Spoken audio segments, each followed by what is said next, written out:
Been better. Let's talk about it. I'd say not bad, but I've been better. Yeah. So. Well, let's get some liquid courage to help out with the vent. Doing Hazy Hearted IPA. This is just such a tasty beer out here. I don't drink it as often as I should. I don't know where they're out of. Oh, Michigan. Comstock. Never been. Never heard of it. Good beer, though. I've never seen it, but I'll keep an eye out if it makes its way. Oh, yeah. They got like a bunch of different style of fish on their cans. Fish. Okay. Yeah. Okay. Quality. I made a Negroni. Hey. Had to go a little extra strong for this one, I think, but gotta do what you gotta do. I know where we're going, Chad. I think last time we spoke, the distance between Arsenal and Liverpool was 8. Sounds right. And we've almost doubled it. Almost, not quite, but I'm gonna lean further to the almost. Sure, that's fair. Liverpool has one game more than y'all played right now, and we're up 13 points. And after that game in the midweek, I got a notification on my phone from the Sleeper app saying Premier League champions Liverpool, and I went, wait a minute. That's a little bad omen. I don't know. I looked at that and I clicked on it because I was like, they have to mean something else by it. And they were like, oh no, like they were pretty much saying like the title's over, and we've seen it. We've seen these leads happen. You can, start to write it in, but to straight out say Liverpool are the champ. I was like, that is crazy talk. I was like, I had this conversation with Kristen. If Mo Salah goes down tomorrow, I mean, let's be honest. That team could, I don't want to say catastrophically fail, but without Mo, I don't know what we are. It's a different team for sure. Very different. A team that we haven't, I mean, we've had Mo for, I think this is year 8 going on 9. We've played through Mo this last decade. And now, if he goes down with 10 games left, things could get spicy. At least Arsenal, their eyes would get big. Saka would be coming back a little sooner. I think we'd see, honestly, we'd see more pep in your step in these games. I think we'll both talk about it. Your creativity right now is lacking, to say the least. And that's my fear in something happening to mostly Mo. I think anyone else on the team, I think Virgil could be a 1B if something happens to Virgil. How do we figure that out? But that our backline can do backline things, with or without Virgil. It's the goal scoring, the creating, the passing that Mo brings that no one else is capable of doing that to that level. So that scares me. That notification right there definitely made me pause on the celebrations, just because of how absurd it was. And it's clickbait. I know you got me, but just a very wild thing to throw out there with 10 games to go. Yeah. I mean, the point gap is significant at this stage, right? It would take something kind of catastrophic like Salah going out or multiple Liverpool players going out for things to switch, especially with Arsenal's, attacking issue at the moment. Yep. But I'm in the side of the fans that are probably more on the optimistic side. And I'll believe until it's fully said and done of out of reach, right? Because like you said, we've seen these point gaps before. We've seen how quickly things can shift with an injury or just spell a bad form, whatever it might be. All that to say, I'm optimistic and will believe, but I'm also pretty keep it kind of realistic in my expectations as the season goes along. So not getting my hopes up or anything, but I think it's early to maybe not early. I don't know. I think it's just a little bit much to name a champion right now, just because things can happen. There's enough time for the craziness to happen. Like we saw Leicester win this league, right? And like that's crazy in itself. So things can happen. I don't know if they will. I don't think they will, but to throw out a notification of like it's said and done is premature, I guess, is the word I'm looking for. Wild. I was shocked when that came up, and yeah, you know, if we do the math, Chad, which I said you were doing math earlier. I don't know if we're doing the same type of not math. that math. Not okay, that math. So hypothetically, if Arsenal lose their next 4 and Liverpool win 3, that's the separation we need to be claimed champions. If we're on the same pace, win for win, draw for draw, May 3rd is the day when we can be claimed champions. So I don't expect y'all to lose 4 in a row. But again, I could maybe see Arsenal in the next 5 dropping 2, which makes that magic number of May 3rd a lot shorter. I mean, y'all have United coming up, which I don't expect you guys to drop that game. But, you know, Chelsea could be a tough matchup too if the old Chelsea decides to show up, which they could against Arsenal. And then just going down the list here, you know, we got Liverpool and Arsenal May 10th, and that's the game that would be our first one to get our honor guard. So it would be bittersweet, I think, to kind of have that conversation with you. You know, as soon as the championship is then given to Liverpool, Arsenal is the first one to congratulate them. Is it fitting?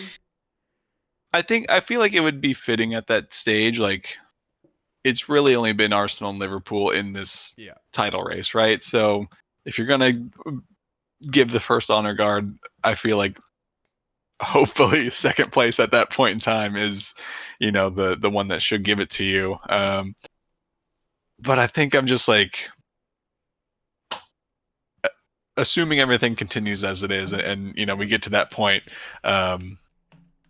You know, I'm disappointed that we lost out on what could have been just a crazy run in to that title, right? Of like, we had, you know, the Liverpool Arsenal game to come, which could have been the title decider or at least swung points a big way either side. Could have been a huge game. Yeah, and it's a little bit, you know, unfortunate that Arsenal's in the position they are with you know, no real strike force and lacking creativity and you know, but even in that, like, you look at our form compared to Liverpool's form over the whole season, but even, you know, last 5-10 games, and like, it's not all that different. It's just Arsenal has picked up more draws when they needed wins to close the gap, and yeah, they have a, you know, another loss or 2 in there now, but it's just crazy that, like, kind of to echo what I guess Arteta was saying in his press conference, is like, you know, so many teams are dealing with injury, and it's completely derailed their season. You look at the Tottenhams, you know, even United. I'll give them the grace of injury. You know, these teams that should be doing better, but were just like ravaged by injury, and it's tanked their whole season. Where Arsenal, we had, you know, our best player for half the season, right? And you know, then lost a few other pieces along the way, and even a little bit here and there before that, and still second, like, still somewhat keeping pace with Liverpool, who's, you know, luckily been mostly injury free, especially to key players. You know, it's I wish it would have worked out so we could have just had that like competitive run in, and like this Arsenal Liverpool game would have like been this huge kind of moment. I guess because it still could, but you know, not looking likely, I guess, is if you're being real. But you know, it's I don't know, just bummed that like I don't even care about winning title at this point.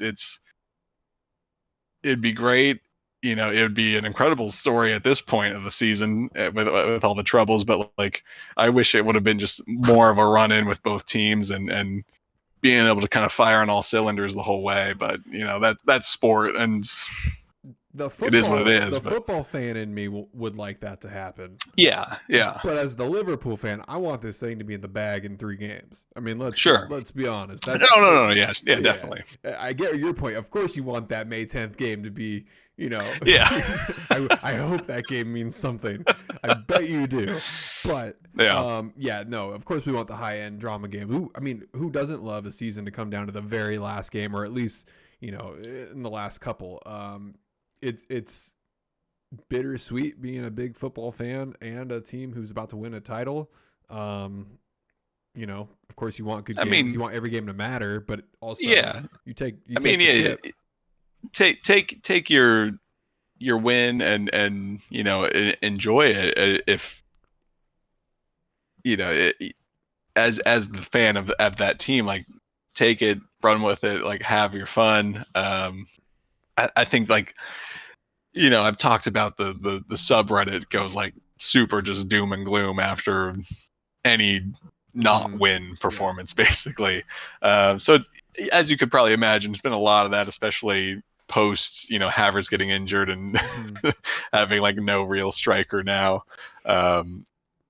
But for me, it's always been like how we've always kind of, even in the goals we pick and stuff, of like the context of things matters, and so context of this season, still kind of a good season for Arsenal, despite all the red cards and the bad luck with injuries and weird calls and non-calls and whatever may have happened. But like, just we had 2 previous years of like really good Arsenal play, and ideally would have won a championship in those years, but didn't pan out. But at the same time, like I said, like we're still pretty much keeping pace with Liverpool, as burdened as Arsenal has been. You look in the last 10, Arsenal's won 7, Liverpool 6, Arsenal drawn 2, Liverpool 4, Arsenal lost 1, Liverpool 0. So it's like they're right there. They're pretty much level, even without Arsenal being full strength. And it's hard to take, because when you break it down, like it's still a good return from the team, but potentially could have been better with the right pieces there, and not some crazy red cards at the start of the season, and all this. But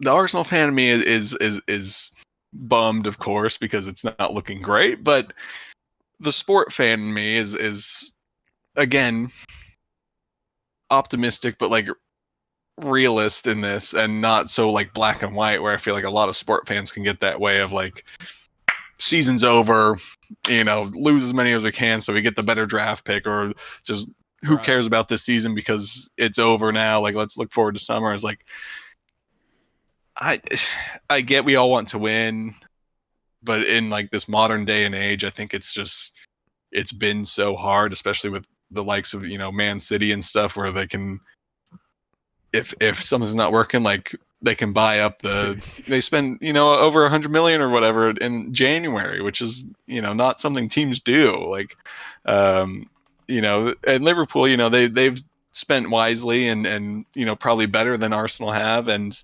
but they also get the nice story of ending Klopp's tenure and bringing in this new manager, and kind of the mystery around that, how that would turn out. And it's going great, but not without the good fortune of not a lot of big key injuries, and that's just how it goes sometimes. Like, it doesn't have to be the black and white of like, we suck, Arteta out because we can't keep up with Liverpool, yada yada. It's like there's so much more nuance of a 38 game season plus all the in between games in there. Like it's a long story, and I don't know. I feel like I'm in a weird subgenre of internet Arsenal fan, where it's like I don't really subscribe to the doom and gloom that happens so easily and so frequently. But I get it. You want to win, but at the same time, it's like these are like actual human players out there. Things will happen. They can have a great game and still miss every shot, or every shot gets saved because the keeper's having a great game as well, right? Like, just how it goes. Just for context of the story, City spent 180 million in the winter transfer window. See, that's crazy. It's so crazy. It's so crazy. Like, to keep up with, top table play that these days, you almost have to spend like incredibly wisely, which I feel like Liverpool has done. And oh my gosh, look at our Szoboszlai, McAllister, Endo situation. My gosh, Gravenberch in there too. Our 4 midfielders cost, I want to say in grand total probably around 115. Which is just, this season has been such a Klopp continuation of what culture he brought into the club, and then just a handoff to Arnie and just be like, just sign the paper, right? Here it is. Like, he couldn't do it last year just because of a couple things that might have happened. I think burnout was probably a good one in there. New players coming in. I mean, those 4 guys I just mentioned, brand new to the system. Look at how they played last year compared to this year. I mean, look at Dominic right now. Oh my God. Yeah, he's easily he looks great. Our best player. I got goosebumps. This is the this is the Szoboszlai, like, yes, I was jealous of when you guys signed him. Yes. I get it was new team. I think Klopp was just playing him too deep anyway.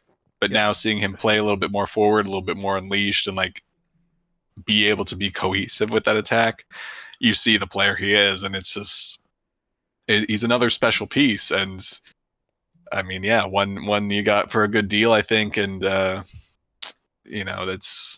what it comes down to sometimes, just like finding that right piece, whether it's, it doesn't always have to be the Declan Rice £100 million signing and stuff. Like, baby. They got some good exactly. players. Yeah. So, I think, I guess the big blemish on this season for Arsenal will not be making any signings in January. Yeah. Right. Even with, not knowing that Kai Havertz is going to go down injured, you were still very light in attack. No Saka for a while. Martinelli went down injured right before their trip to Dubai, which was still in the winter window. Jesus was out. You got to look at, a team like Villa where they picked up Rashford and Asensio on loan. Are they players you want for the long term? Maybe not, but it's someone. It's a person that knows how to play an attacking role in a football team, and I think Arsenal needed to do better to just get anyone like that in. If it's a loan, if it's, a cheaper buy, like, maybe you don't want to spend that money, but you left yourself so exposed. I got one for you. Yeah.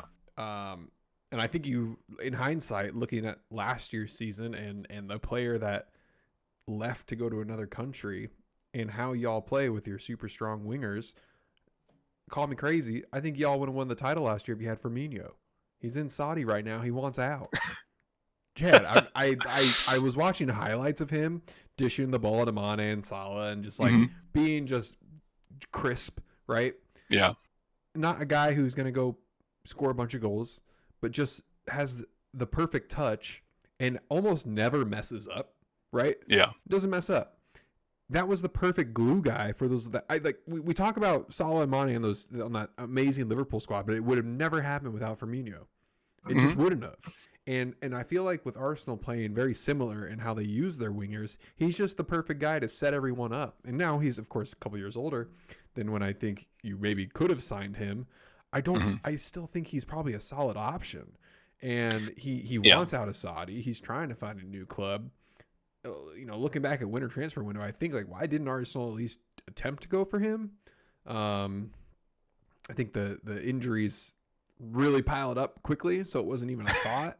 I don't know. I just had that kind of almost like what if moment. What if y'all would have had him? And it would have been interesting, fair for sure. Because you're absolutely right. I think even assuming Havertz would have made the rest of the season, they should have brought in someone else.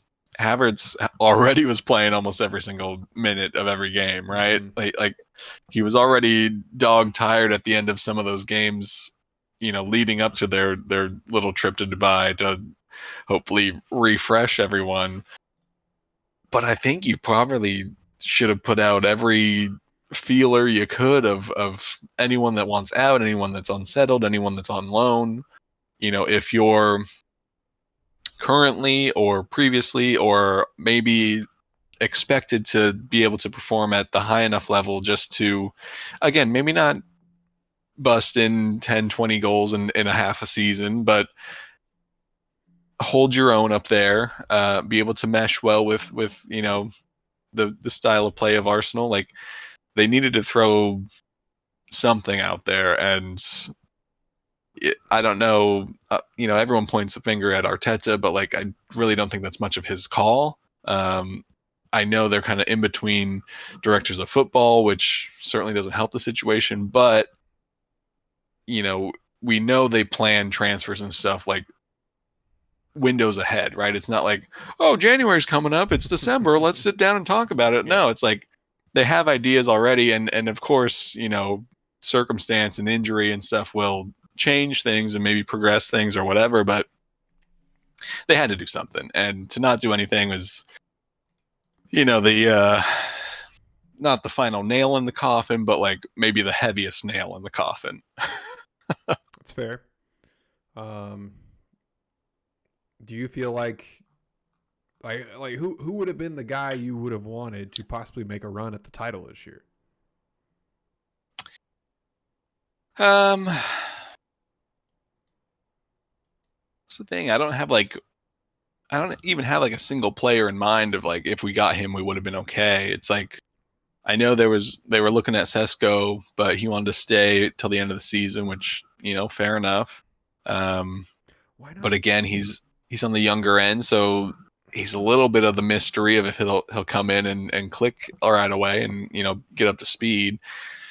So I think, January window, you almost have to disregard like a lot of stats and just look at experience and how well they might fit with your play style.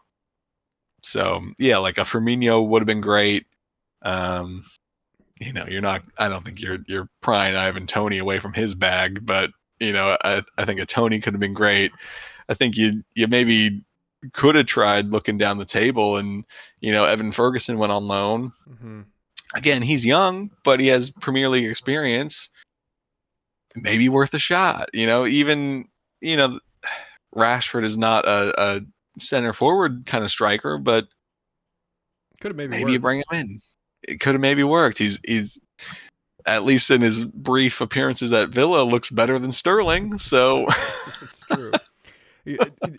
I don't think Arsenal made any attempts for Duran. I just found it interesting they went for Watkins, who was around the same price. I don't know if Arsenal would have sold. That's the thing, though. Would Aston Villa even sold Duran to Arsenal? I guess when the money talks. But since he's only 21, it's almost like a smart investment. I mean, you don't know what you're getting in the long run. I feel like I saw one article, but I feel like the source was pretty sketchy of like that Arsenal were somewhat interested in Duran before he went, but I don't know that Villa would have sold anyway, because not direct rival, but I think a close enough rival, and especially in recent years, like Villa and Arsenal have had a little bit of a rivalry, I guess you could say. So yeah, I don't know if that would have happened, but like, I don't know if Arsenal tried or not, but I think you give it a go. You saw this guy not really getting starting minutes. Mm-hmm. He would sub in more often than not. It seemed like score a goal, or if not the winning goal. Even if you just wanted to take the loan route, Villa might have been open to that, because then he gets more experience, more time in the shop window, and they could still sell him to Saudi for whatever money if they really wanted to in the summer. But yeah, I don't know. It's I'm happy with the season, how it's gone, considering the context of everything, except for that one, giant blemish in January of just like zero reinforcement. Right. Yeah, that's tough. And again, I still believe this. I say it often. Titles come with a little bit of luck and lack of injury. I still stand by that. For any championship, you look down the line and the competition that you go up against, you just see the other teams and what they face and what injuries they had. And you can go down the list here. I think Forest is probably the anomaly here on who was injured on their team. But you can go down to City, of course, had some. I mean, Rodrigo. City crumbles with Rodri out. Yeah. Rodri, sorry, not like Rodrigo. That's one player that's out, and they're kind of like it's been known they crumble with that. Whereas Arsenal lost Saka, so goals suffered and all that, but they found a way to kind of still maintain their level for the most part, right? And it's like. They've dipped, but they haven't fallen, right? Sure, yeah. City is fallen. We can say they've fallen, especially in the first week 6 to 20. That was probably the roughest stretch of football anyone's had outside of Southampton. Yeah, it was them too. We had that conversation. Yeah. So you're not in those talks. And that's something to definitely look at with some positivity there and optimism. Is even through the struggles, even through the injuries, we're in second, and we haven't even brought it up yet. You still got an international tournament you're in. Okay, you were top 8 in, so you can't throw away this season yet. No. I mean, I'm not saying you're going to throw it away, but I'm just when we go to the doom and gloomers. Well, that's what I'm saying. Yeah, you read the subreddit and it's thrown away. Brother, you're top 8 in Champions League. You don't. That's it. You don't know that. And that's why I love tournaments. Is you never know. Like anything can happen. Truly. Yeah. And we've seen it over time. These crazy games that go on. A couple of years ago when Tottenham and Ajax played each other, and Tottenham came back with that crazy finish. Barcelona and Liverpool. The Madrids, it's a crazy league, and you just need to find a way to score and hold down the fort. And thank God the aggregate scoring's over with. Don't have to worry about that anymore. So yeah, I mean the Champions League matchups are fascinating in itself. Maybe we play each other there, and winner goes to the final. That's like. I think it's set up that way, right? I think we can it can happen. Yeah. So, I mean, that would be crazy too. It's like, it's just such a crazy season that Liverpool and Arsenal have been almost entwined like the whole time, whether it's competing at the top end of Premier League or like somehow working their way into the same side of the Champions League. Like, it's season's not done for me. Like I said, like I'll believe until points gap is too much or we get knocked out, whatever. But obviously it's taken a knock. But I'm not letting it be over until it's actually over. Of course. And we could get 3 Arsenal Liverpool games in 1 week. Oh my God. Could you imagine if this was a closer title race, how crazy those 3 games would be? That would be nuts. It would be nuts. You have the tougher side of the table, if I'm being honest. We don't talk much Champions League on here, but we might as well because it's going to be a clash for sure. Yeah. You want Madrid for the Real version or the Atletico version?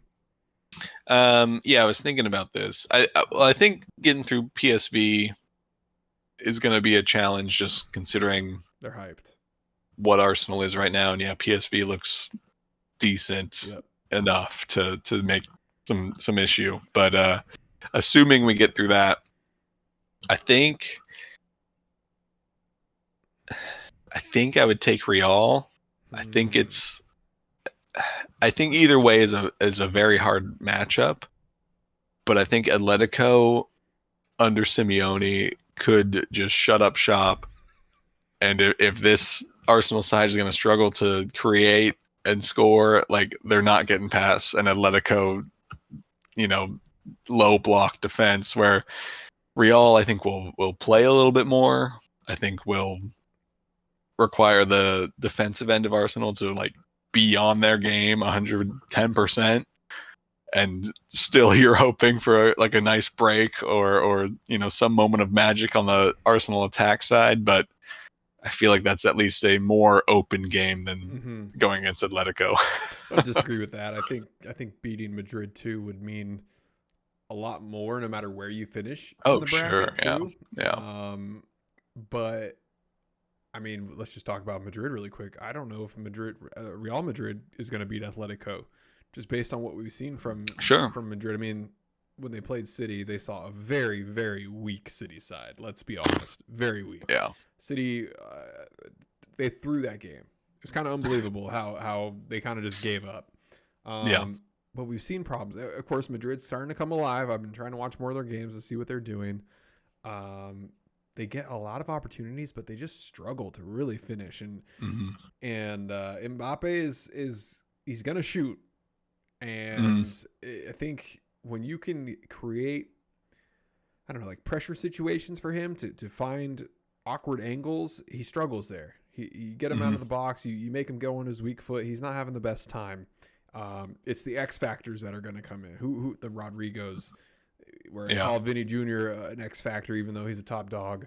So those it's got to be someone but Mbappe to win those games. And I don't know, Madrid's done it for a while now, but it's as we move along in this bracket, it's just going to get tougher and tougher. So yeah, and that's the thing is, as we get further into this, assuming we get past PSV, Saka's expected back mid-March. Yeah. Of course, he won't come back, full swing, full 90, full form. But once we get him back out there, I mean, automatically our creativity is going to go up because he's been our most creative player still, and he only played 14 games in the Premier League this season. Like, he's the missing piece right now. There's been a lot of discourse against Odegaard in recent weeks, which somewhat fair. He made a lot of interesting runs in that West Ham game, and maybe passing hasn't been as crisp, but like that whole right side is new basically, right? He has Enweri there, who's a different player than Saka. He has Timber, who's he's been there most of the season, but it's still not the Timber Saka relationship that was there. It's that's different too. So everything's just kind of different on that right side, and it's just everything's a little bit different, right? You don't have Havertz with you anymore. It's just, I don't think he's as bad as everyone's trying to make it out to be. It's just a different team around him right now in that attacking half, at least. And I think if Saka's there, that's at least one more piece that is familiar to him and known. And it's something to look at. It's I forget. I should have saved it. It was on Reddit a few days ago of like the most successful through balls in the Premier League this season, and Odegaard I think was number 1. So like he's trying. Just unfortunately, there's no runners in front of him now, so it's kind of hit a wall. But he's a new dad. He's not sleeping much. Odegaard's a new dad? Oh yeah, pretty recently. Okay. They just had a kid, so that's of course a external toll on him. Yeah. Plus, probably the toll of just what this season has become. I'm sure, watching Saka go out, watching Jesus go out, watching Martinelli go out, watching Havertz go out has like been blow after blow, as well as some of these games have even if it wasn't a loss but ended in a draw, just like some blows there that at a certain point is tough to cope with, but like, being captain, I think you got to take that on, try and spur your guys forward, and I think he does well at that. I think it's, I'm not unhappy with him or anything. It's just a different team right now, which that's just what it is. It's hard to place finger blame anywhere. It's just everyone's trying to do the best they can, and it's already a light squad and just got much lighter without anyone in front of you. Yeah, squad depthening next year is key to your success. I mean, I look at Liverpool, and when we're able to bring in a Connor Bradley, a Curtis Jones, a Jota, a Nunez, right? A whole team that has been starters before. It's a nice feeling. It really is. Yeah. Those guys have minutes, and seeing Kwanzaa come in for Trent now at right back when we need him, it's like, it just feels very secure. It's like, okay, Slot has found a system of essentially role players who come in, do their jobs, and lock down the game when Endo comes in, dude. He's the game ender. It's like we know Endo's there, and he's going to protect the ball, and he's one of those guys that just doesn't mess up. So yeah, I'm very much looking forward to seeing how Champions League goes. We got PSG, so that'll be interesting. PSG is so different from recent years in terms of their attacking. It's just, I would say not a lot of big names over there, but really effective guys. Kind of, like they got a lot of B+ players, right? I'd agree. With some shining stars in there too. They don't have, what do we see? Mbappe, Neymar, Messi, right? Those guys don't, like, not even close. It's Barcola, Dembele, and gosh, I don't even know who's their number 9 right now. I think it's Koulibaly, yeah, that sounds right. I think so. And again, they still got guys. They got Coutinho's back there. I mean, they got a good Hakimi. We can't forget about Hakimi. So we can't fall asleep those games, but matchup wise, I think we match up pretty damn good against them. Yeah. It'll be interesting to see how we set up our attacking force and who's going to get that striker role. Are we going to go more Diaz in the middle with Gakpo on the left, Saul on the right? Do we want to go Jota in the middle and then Diaz on? Like, we have options, which again, great thing when you got options and you can really mix it up on a team like this. So yeah, Tuesday, Wednesday this week. I can't believe it's already here. Champions League now. This month, this like month and a half, Chad, has been so crazy. Not just with life, but how much football is happening. It's I'm not saying I can't wait for a break, but just having like no Premier League this weekend and just FA Cup, it's like, oh, it's like, thank God. No, I feel you. Yeah, it's been like, I mean, I guess a little bit on me for not looking ahead at the schedule, but it kind of caught me off guard of like how back to back like so many different games were. And look, we're complaining and we're not even playing the damn games. So when the players talk about how these games are in such a compact schedule, when you try to cover them, it's like, holy crap. So I didn't want to sit around and watch too much FA Cup this weekend. Yet it still was entertaining to see what was going on. I don't know. I don't have too much more to say about Liverpool. I don't know if you got any more notes. We just went 40 minutes on a Liverpool Arsenal highlight package, which was very needed. I mean, we didn't even talk about City handling. I'm sorry, Liverpool handling City. Yeah, we don't need to talk about it, but we all saw. We all saw it. We all took a nap that second half because Liverpool took a nap. Everyone in the stadium almost took a nap that second half. Oh, for sure. And it felt good. That was one of the, crazy to say, one of the easiest wins of the season. Yeah, that was a wild one. Like, of course, it was kind of built up and anticipated, even with City being the city they are this year. But coming back into form, you could say, and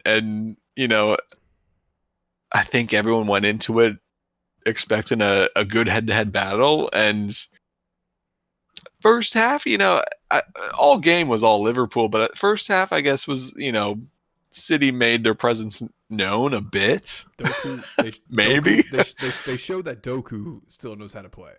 Yeah, like that was their biggest highlight of the whole game, and for Liverpool to be able to go up and then just like cruise control the whole rest of the game was not great from like a viewing perspective, but silly and fun to watch. Like City just like have no idea what to do and dude. And like no way to get through. No, it was a great watch in terms of how far apart these clubs are now in terms of where they're at. It was it was nice. It's nice just being able to handle City. I mean, I worry. It's just crazy. Like I was more worried about I think in hindsight, like the Newcastle game rather than the City game.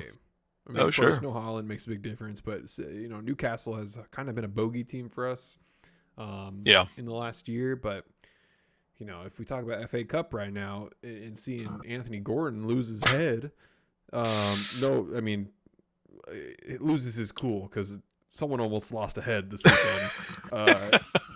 Which was a whole nother crazy situation. But part of me made me go kind of like, ooh, like I don't know. I don't like. Of course, Liverpool and Gordon have been linked for a while, but seeing that kind of blow up, if shit gets a little rocky, I don't know if I want to touch that.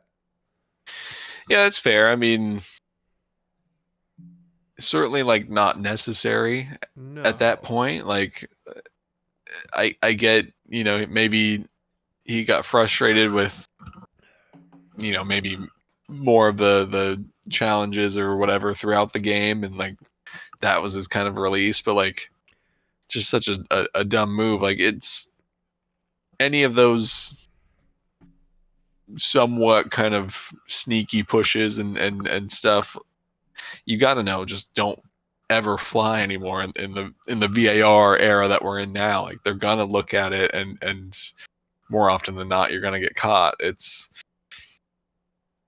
stupid, and it's if I'm Liverpool, if I'm any other team higher than a Newcastle looking at him, that's certainly a moment to be like, whoa, like, step back and like let's get a more full picture on him. Yeah, and I look at it like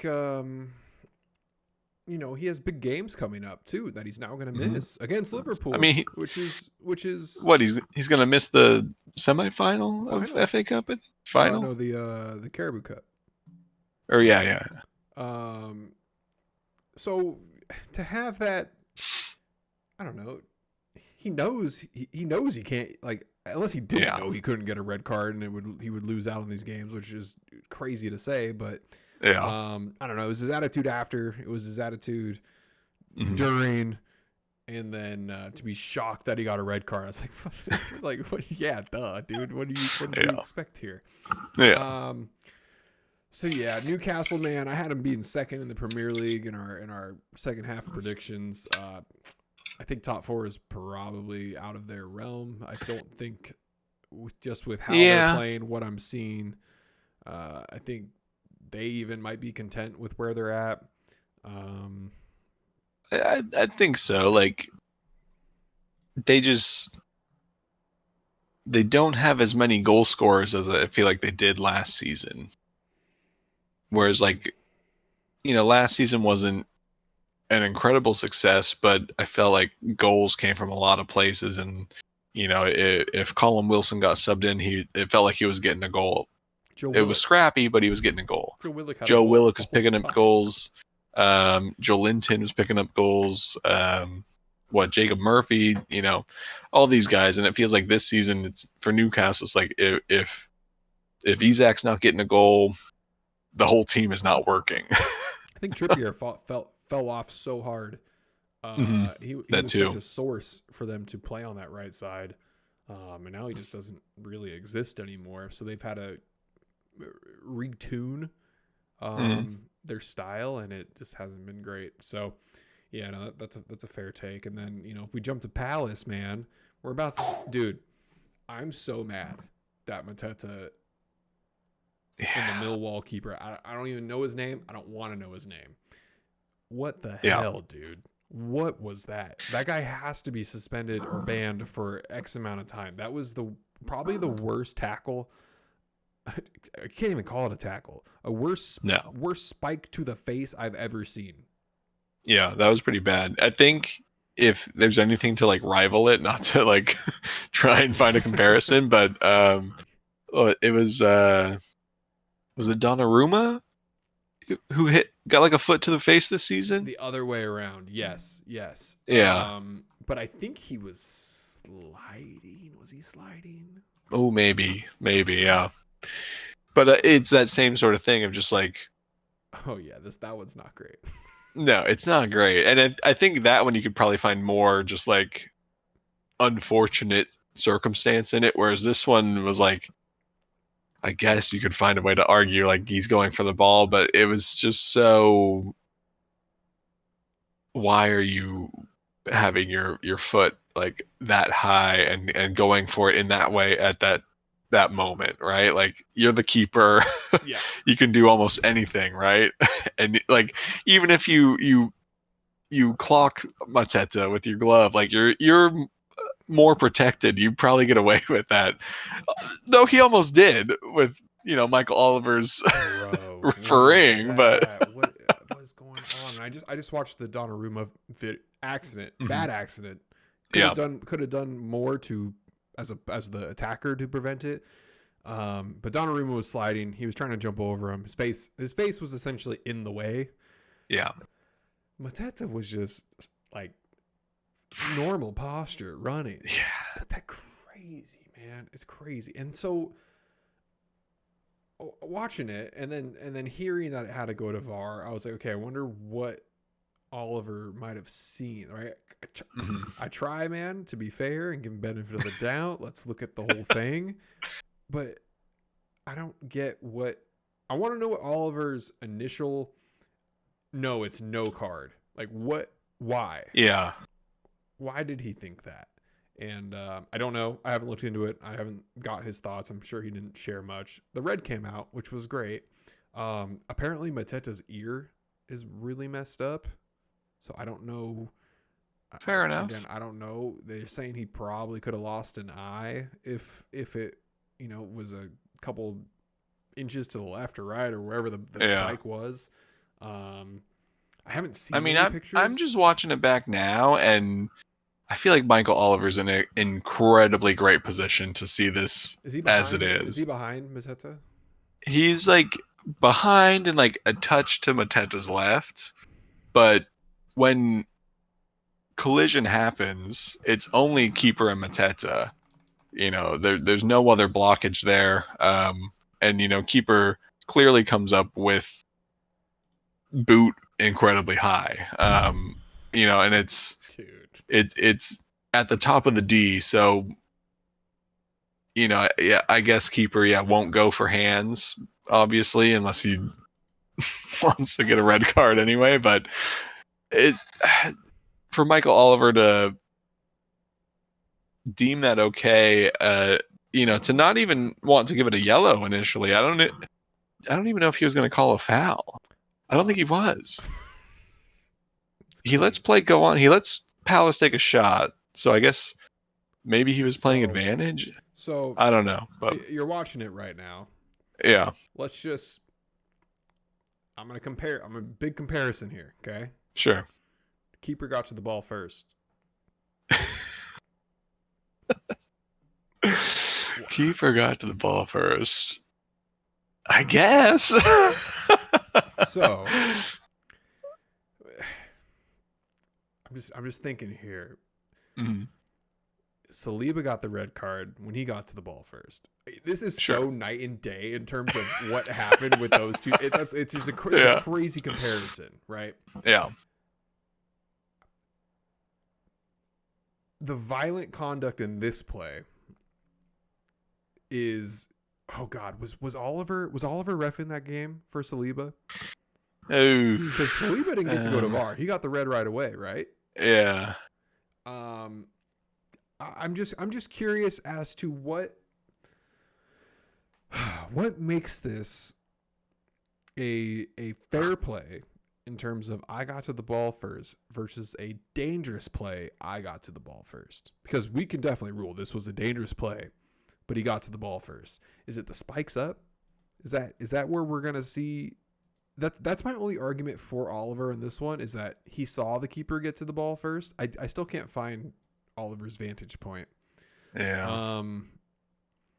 And it's the follow through that takes out Mateta, which again, we've seen follow throughs get red cards, right? Wasn't Anthony Gordon this year too who followed through? I think got a red card. So it was Anthony Taylor for the Saliba red card, so not much better, but no, same different name, same guy. Yeah. I don't know. It's an interesting thing to talk about, and you can definitely find people who will argue he got to the ball first, right? Shouldn't be a foul. I disagree with that take just because of what he did to get to that ball. He's not getting to that ball if he doesn't make this move. And yeah, regardless of if he nearly takes off Mateta's head, like he came into that dangerously, right? Which so fast is enough to constitute at least a foul. If you don't want to give a card, okay, whatever, but at least a foul. And it looked as if Oliver was not even given that. Like he let play continue, and Palace took a shot. So maybe you say he played advantage. I don't know, but it just crazy injury. Mateta was starting to get hot. Palace was starting to get hot, and now, Nketiah is going to have to come in there and try to find some form. He's been struggling. They have Sarr though, so that's still their bright spot. I feel bad. They have Ipswich at home next, so I feel like that's at least a good team to take on after, now missing your main striker for however long. So I can't imagine his ear is that messed up. I mean, bad enough to go to the hospital, they said. So immediately. Yep. 25 stitches. Man, crazy. That was a crazy injury. Jeez, to a guy who the hooligans pitched love.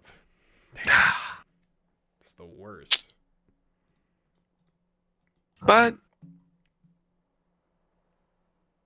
we're still hot on Palace. They're yeah, man. I think they can look. I think they can keep looking up here. If they can solve the Mateta hole, I think they're still moving forward. I think they can find a way. I want to believe they can find a way, but I don't know. We'll see. What else, Chaz? This has been an interesting 2 weeks to say the least. Yeah. I guess Man United got very, very lucky beating Ipswich after playing so bad. I had that game on, and when I saw that first goal, the first goal for Ipswich within 5 minutes, I definitely was like, "Oh, dude, like they're gonna lose this game. It's just going to happen." And then Ipswich, played like Ipswich, and then they made it interesting, kind of going into the second half. I wanted Man United to lose. I still think for Man United to squeak by a bottom three team, even down a man, it's just. Which, by the way, did you see that tackle for the red card? I don't think so. Dorgu? Oh yeah. Yikes! That was a bad one. That was not good. That was a bad one. Yeah. I mean, second game, third game. Like, sure, United gets the points, which is like vital points at this point for them, but like, it was Ipswich. Like, I get of the bottom three, I think Ipswich is probably your toughest opponent. Like, they seem to have the most fight, but like, they're not the same fight as like Luton would put up last season, and push it to the end, right? I don't know. None of this was convincing that United is getting better. No. I know they went out today and I think today was FA Cup, right? Yeah, they lost. Yeah, to Bournemouth, I think. Fulham. Fulham, yeah. PKs, Yeah. So, that's still playing like their full strength team. Like, it's just, I mean, I know we've ragged on United plenty already in these episodes, but I just don't know where you go from here. It's a full sell off. You sell everyone you except have for maybe to. like 2 or 3 players, honestly. Yeah. I think you have to, and I mean, yeah, I don't know what kind of money they got to spend before sales. But you need to make some big changes because I don't know if Amarim's the guy, but I think you at least owe him the start of next season, right? Like, yes. For him to come in mid-season 100%. is rough for any manager, and yeah, it's gone maybe worse than you were expecting, but you got to give him at least I'd say give him a full year at least of time to get a couple transfer windows and time to make the team he wants to make. But even then, like, I don't know that you can make enough personnel changes in the summer to build a new team. I mean, he's gonna ask. It wouldn't shock me if he essentially says, "I want us to buy everyone I almost had on Sporting." Like Not a bad shout. If that team came over to God, could you imagine if just a straight team from another league, almost the same team? Yeah. So what's it take to just swap teams? I would love to see. I mean, that's what we see in Champions League, kinda. Yeah. I would just like to see the same amount of like toughness come in, right? We see the La Liga teams who are like, they say Premier League is so much more physical, and La Liga is, not a lot of players. I guess I don't want to say are physical, but I'd argue when I see La Liga games, man, the tackles they throw at you, you think twice before you're about to do a run down the line or something. I don't know. Their tackles just hit harder. They look different. And I imagine, I feel like Porto is kind of that same way. Not Porto, Portugal. The Portuguese league is similar in that. I don't get that sense from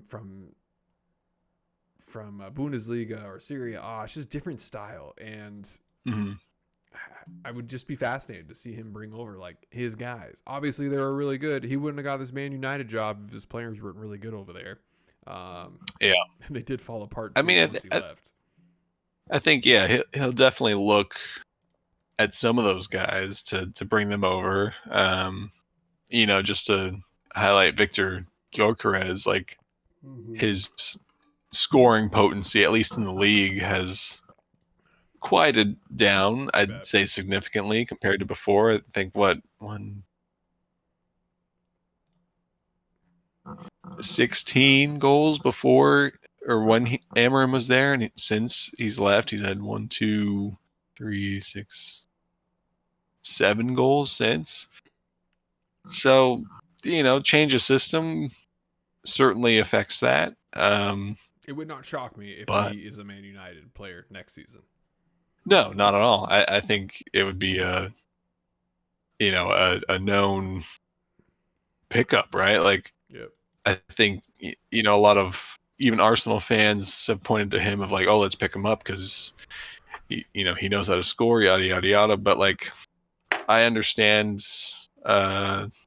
maybe the hesitation that Arsenal has around him. Like, yes, he was younger, but he was at Brighton for a few years. 2017 through 2019, he was with Brighton and didn't do much except for in some EPL2 games. Then he bounced around in the championship, and had a handful of goals here or there, but nothing like he was doing at Sporting. So I don't know. Maybe he's like Amorim's system at Sporting was his perfect fit, or the Portuguese league with Amorim's system was the everything was falling in place as it works best for him. Like, so I wouldn't be surprised if he comes to United, but I also wouldn't be surprised if he comes to United and continues to like not put up crazy numbers because different league and all that. But yeah, I don't know. I mean, I like to shit on United, but I feel like we've done it so much that I don't have much more to say. Beating a dead horse, Chad. Yeah, for real. Yeah, I mean, I do want to say, like, not to get back onto Arsenal, but like a draw away at Forest, especially considering Arsenal circumstances, I feel like is a great result.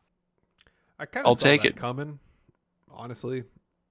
I two defensively felt like it was sound coming. Teams, right? Yeah, I felt like it was coming before we lost Havertz, and then I got nervous that it would go worse, right?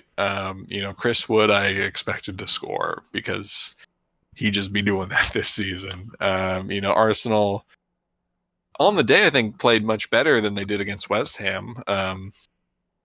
Created a lot more, had a lot more shots. Just Forest will defend because that's what they do. They try and hit you on the counter, right? And to get a point away at number 3 team, you're number 2. Sure. That's great. I'll take it. So, it's again, another draw, which doesn't necessarily help Arsenal close the gap, but again, context of the season and where we're at and who we have available, we take it. I think Forest has got to be sweating a little bit right now, considering they praise themselves on these defensive efforts. Well, they've let in an average of 3 goals in the last 4 games, including the draw with Arsenal. So they've let in 11 on their last 3 before Arsenal. They got to. I don't know what the problem is. I have an idea. I think Nico Williams and Murillo love to push forward. They love to attack. They love to hover that half line. I imagine that might be catching up to them a little bit, and teams are starting to seek out when they're pushing up and maybe cheat a little bit. I mean, we look at Newcastle, who's just been struggling lately, and they put up 4 against Forest. Liverpool couldn't figure that out. Like, there's something going on there that teams are seeing, and I'm curious what that is. So I hope to catch one of their games soon. I think Forest is going to play City soon. Yes, that is next. Perfect. So I have a. Oh, that's a huge game, actually. Yeah. So I think City.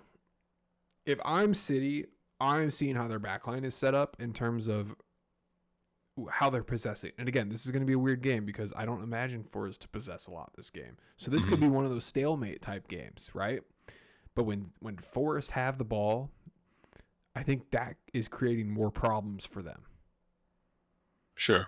Yeah. I just don't think they're defensively sound when they have to control the ball.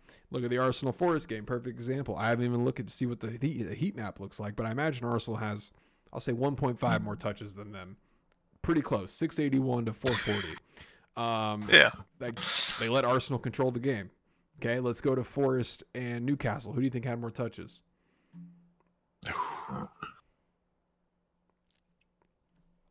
Probably Newcastle. It's Newcastle, but not by much. 696 to 560. Okay. So, crazy game plan. You give Forest the ball to win the game. Yeah, I mean, it's not a bad shout. Like, it's... I mean, they're you look at so many of their goals, and it's, speed down the wings or sometimes through the middle, and you get that ball to Chris Wood. He's in the box. He's ready to tap it in, head it in, whatever, right? Like, that's kind of been their bread and butter. So you let them have the ball, but you're, set up to defend any sort of counter movement, and they're probably not getting through you. fascinating, Chad. In the Forest-Bournemouth game, when Bournemouth won 5-0, their touches were almost the same. Okay? Really? When Forest beat Brighton 7-0, Brighton had over 200 more touches than them. Interesting. Very interesting. So that's going to be something I'm going to start paying, especially in these losses. Yeah. Yeah, I mean the City game's going to be huge because obviously it can swing 3 and 4 right here, but Forest at home I think they're going to defend, but I think we'll be a little bit more eager to get the win, especially off of the draw against Arsenal. I think it's probably the threat of that, the teams below them. They're only 4 points out of falling out of Europe, which is the goal this season for Forest, right? Like, you're already way and above of where you thought you could end this season. So at this point, let's protect a European spot as much as you can. Yeah, it'll be interesting to watch and see how both teams take that. I don't know. Is Holland expected to be back, or there's no real info on him? Well, he played last week. He was in the game. Oh, did he? Yeah. Okay. He scored a goal. City didn't. Oh, that's right. Yeah. City didn't look great. Yeah. What did they win? Was it 1-0? Yeah, 1-0 against Tottenham. So it was all right. I don't expect. I expect probably honestly, if this game went 0-0, it would not shock me. Wouldn't. Yeah. I think Forest need to agree. City sleeping to win the game. Mm. But City likes to sleep. Yeah, could happen. That's definitely one to keep an eye on. I didn't realize that was coming up this weekend. So yeah, definitely the game. Nice. Bright and early on Saturday. Yeah. So we'll see about watching that one. We'll see. Yeah. Just looking into the weekend, Chad. You guys got Man United. That will be must watch on Sunday. Liverpool have Southampton. For the love of God, please do not screw that game up. That's West Ham Newcastle on Monday should be a fun one to watch, probably. Yeah. West Ham starting to figure it out a little bit. Bournemouth, Tottenham. Yeah. That could be a good one. I feel like Wolves Everton could be spicy if both teams are there, but I know Cunha got a red card over the weekend, so he'll be out, which again, another dumb red card. Yeah, Jesus. Yeah, I think that Forest City game is the real standout, even if it does end 0-0. But so early, why do they do that? Yeah, most effect on the table, I guess, right? Like, yeah, yeah, away at United for Arsenal, like, Arsenal should win this. They just need to find a way to like against Forest, they had a lot of shots, just not a lot on target, and that's more credit to Forest. They blocked a lot of shots. They locked it down, right? I don't think United will do that. I hope Arsenal can find a way to get some goals going here, and United Arsenal have like a historic kind of rivalry, so let's just treat it as such and bring a lot of energy and put this poor United team in their place. I'm okay with pushing back our title dreams by 1 week if you all want to smash United. Totally cool with me. Feel free. All right, fair enough. Message received. And then, Chad, after this weekend for Liverpool, we don't have another EPL game until April 2nd. What the hell? Because we played our game with Aston Villa to get one game ahead of everyone. Why did you guys not have a game in hand too? I was curious about that. So yeah, we have FA Carabao Cup, Champions League, of course. Interesting.